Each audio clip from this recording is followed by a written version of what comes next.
Good morning sir. बोल। Murder sir. किसका? वो अखबार है ना इंडियन टाइम्स, उसकी मालकिन प्रीति सक्सेना का है। गाड़ी रोक। हो गई साली ऐसी की तैसी।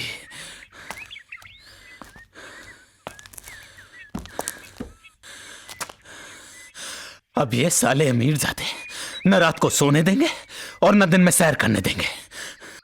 अब शुरू होगी ये चै चै पै पै, मंत्री, भोपू, अखबार, टीवी। चल अंदर बैठ। जी।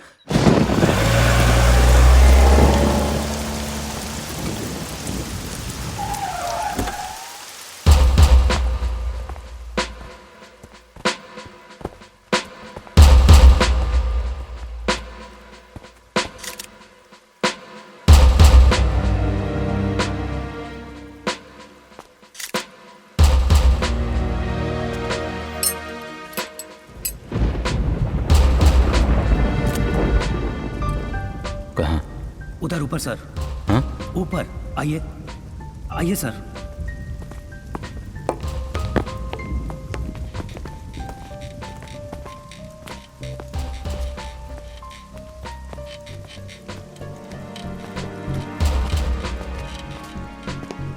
घर की नौकरानी थी सर, साले ने उसको भी नहीं छोड़ा।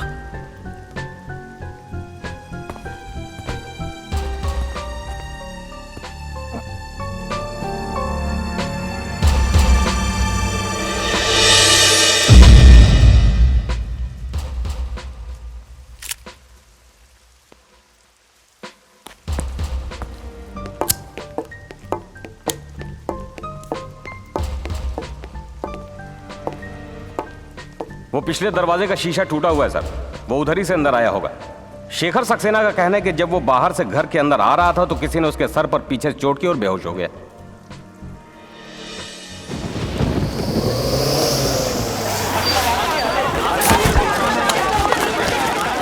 लोखंडे साहब, आपको खूनी के बारे में कुछ पता चला? आपको किसी पर शक है? इस बार क्या आप कातिल को पकड़ लें?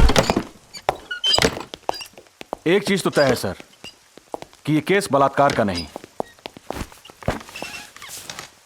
जिस तरह से सर और जहां जहां इसने वार किए, उसे लगता है कि इसकी दिमागी हालत ठीक नहीं और उसे ऐसा करने में मजा आता है। एक बात और सर, खून छेंच के किसी नुकीले वेपन से हुआ है। वो चाकू हो सकता है, कोई और औजार, जो भी हो सर, पर उसकी धार सीधी नहीं है, बल्कि उसे आड़े और तिरछे डिजाइन में तराशा गया है।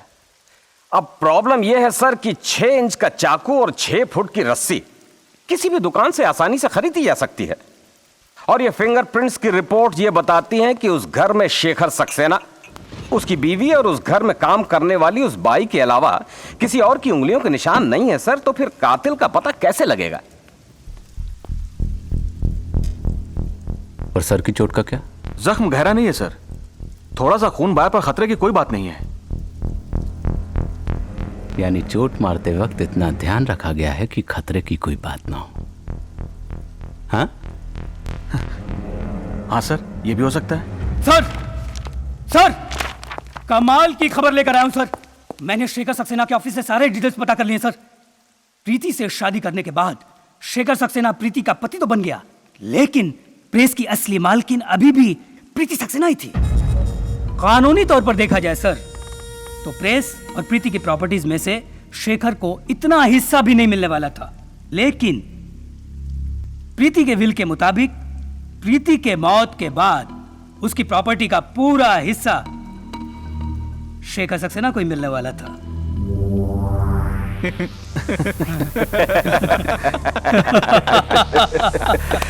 गॉट इट सर, पर वो आदमी देखने में बहुत डिसेंट लगता है सर। उसे अगर अपनी पत्नी को मारना होता तो इतनी बेदर्दी से तो न मारता। इसीलिए उसने उसे इतनी बेरहमी से मारा है, ताकि तेरे जैसे बेवकूफ लोग ये बोल सकें कोई मर्द अपनी औरत को इतनी बेरहमी से कैसे मार सकता है। भाई सीधी सी बात है, अगर मैं भी अपनी जोरू की गुलामी से तंग आकर उसे मारने की सोचता तो यही रास्ता अख्तियार करता ना। किस हॉस्पिटल में है वो?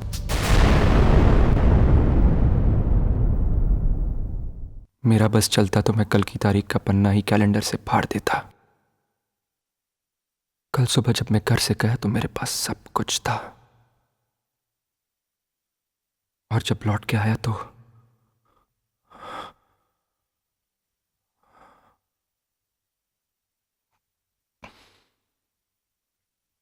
मुझे अभी भी यकीन नहीं हो रहा कि यह सब सच है।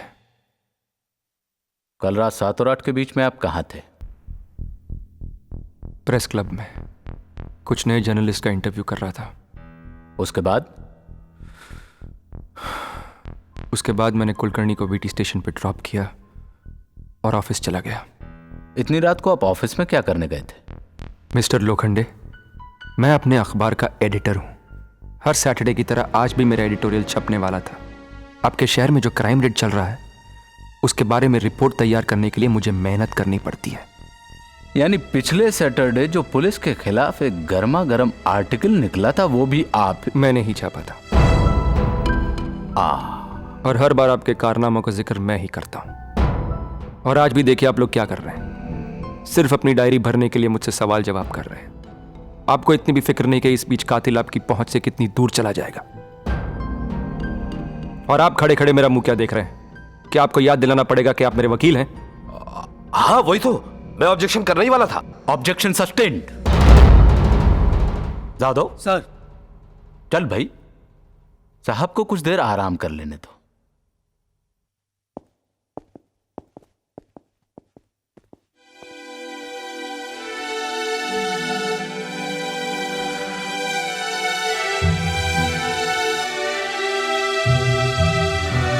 पीछे जो आप मंजर देख रहे हैं एक मासूम औरत की जलती हुई चिता है, मिसेस प्रीति सक्सेना की चिता। 3 दिन पहले इनका अपने ही घर में बहुत भयानक तरीके से खून कर दिया गया है। ये बेदर्द हादसा हम सब के लिए बड़ा सवाल बन के What is the motivation behind the murder? Police finds no clues, no murderer. What's going to happen to the city? People are asking for justice. Political pressure असूनही आतापर्यंत पोलिसांच्या हाती कोणताही पुरावा लागलेला नाही, तरी पोलीस अपराधांची शोधा পুলিশ এখনো খুলিকে ধরতে পারেনি। প্রীতি সাক্সেনার চিতা চিৎকার করে ন্যায় চাইছে। পেশাদার আইটি বাংলা।